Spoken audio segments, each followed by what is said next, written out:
ድንገት አንድ ክፍል ስትገቡ ቀለል ብላችሁ ደስተኛ ወይም ደግሞ የመነሳሳት ስሜት ፈጥሮባችሁ ያውቃል?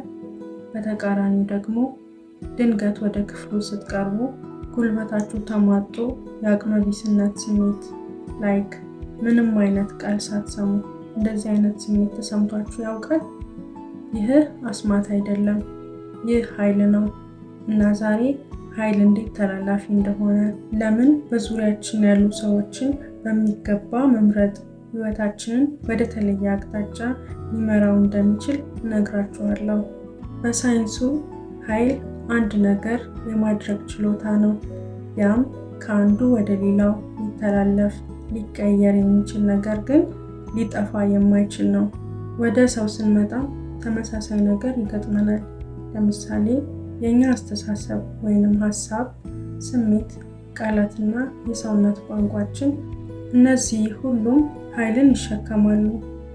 እናም ይህ ኃይል እኛ አወቅን አላወቅን በዙሪያችን ወዳሉ ሰዎች ይተላለፋሉ። እስኪ ቀለል ያለ ምሳሌ ልንገራችሁ። አጠገባችሁ ያለ አንድ ሰው ቢስቅ ሌላው ሰው መሳቅ ይጀምራል።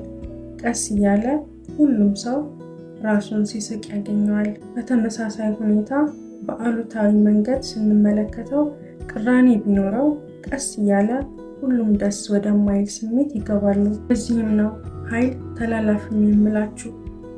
በዙሪያችሁ ያሉ ሰዎች ጓደኞቻችሁ፣ ቤተሰቦቻችሁ ወይም ደግሞ አብሯችሁ ረዥም ጊዜ የምታሳልፉት ሰው የእናንተን ኃይል የምትቀዱበት ወይንም ቻርጅ የምታደርጉበት ስቴሽን ነው ብላችሁ አስቡት። በዙሪያችሁ ቀና አመለካከት፣ ህልመኛ የሆነ ሰው ካለ እናንተም የመነሳሳት ኢንስፓየርድ የመሆን ኢነርጃይዝድ የመሆን ስሜት ይኖራችኋል።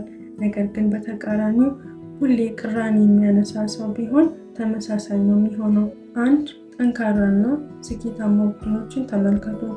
በስፖርት፣ በቢዝነስ ወይም ደግሞ የግንባታ ፕሮጀክት ላይ ያሉ ሰዎችን አስቡ። ችሎታቸው ብቻ አይደለም ጠንካራ ያደረጋቸው የሚጋሩት ኃይል እንጂ። የአንድ መሪ በራስ መተማመን በቡድኑ ተመሳሳይ ስሜትን ይጭራል። የአንድ አዎንታዊ ያልሆነ አመለካከት እንዲሁ በተመሳሳይ ሁኔታ የቡድኑን ስሜት የወረደ ያደርገዋል። ወደ ራሳችን እናምጣውና በዕለት ተዕለት ህይወታችን በዙሪያችን ያሉ ሰዎች ጓደኞቻችን በእኛ ላይ እምነት ሲኖራቸው የጥንካሬ ስሜት ይሰማናል። በተቃራኒው ደግሞ ጓደኞቻችን ሁሌ ስህተታችንን ደጋግሞ ሲናገሩን የመድከም ስሜት ይኖረናል። ኢቨን በህይወታችን ምንም አይነት ለውጥ አናመጣም። ለዚህም ነው አዋቂ ሰዎች ጓደኛህን አሳየኝና ስላንተ እነግርሃለሁ የሚሉት። ምክንያቱም የእናንተ ክበብ ስለ እናንተ በሚገባ ስለሚገልጽ ነው። አውቃለሁ አሁን ልጠይቁ የምትፈልጉት ነገር እንዴት ክበብን ወይንም በዙሪያ ያሉ ሰዎችን በጥበብ ልምረጥ ብላችሁ ይሆናል። ይህን ለማድረግ አንደኛ ከዛ ሰው ጋር ከሆናችሁ በኋላ ምን ተሰማችሁ? ይህንን ጥያቄ ለራሳችሁ በሚገባ መመለስ ይኖርባችኋል። ሁለተኛ ጊዜያችሁን የመነሳሳት ስሜት እንዲሰማን ከሚያደርጉ ሰዎች ጋር ማሳለፍ ይኖርብናል። ሶስተኛ አሉታዊ አመለካከት ካላቸው ሰዎች ጋር ራሳችንን ማራቅ ይገባናል። ሌላው ደግሞ መቀበል ብቻ ሳይሆን እኛም አዎንታዊ የሆነ ኃይል ሊኖረን ይገባል። ያም ደግሞ ለሌሎች ሰዎች የምናጋራ ይሆናል። ኢነርጂያችንን ድሬን የሚያደርጉ ሰዎችን እንዴት ነው መለየት የምንችለው? አንደኛ የሰውነት ቋንቋቸውን በሚገባ በማጤን፣ ሁለተኛ ድምጸታቸውን ወይንም ደግሞ የድምጻቸውን አወጣጥ በደንብ በማድመጥ። ለምሳሌ አሁን አንዳንድ ሰዎች ደህና ነኝ ሊሉ ይችላሉ፣ ነገር ግን ድምጻቸው በጣም ሾክ የሚያደርግ ሊሆን ይችላል።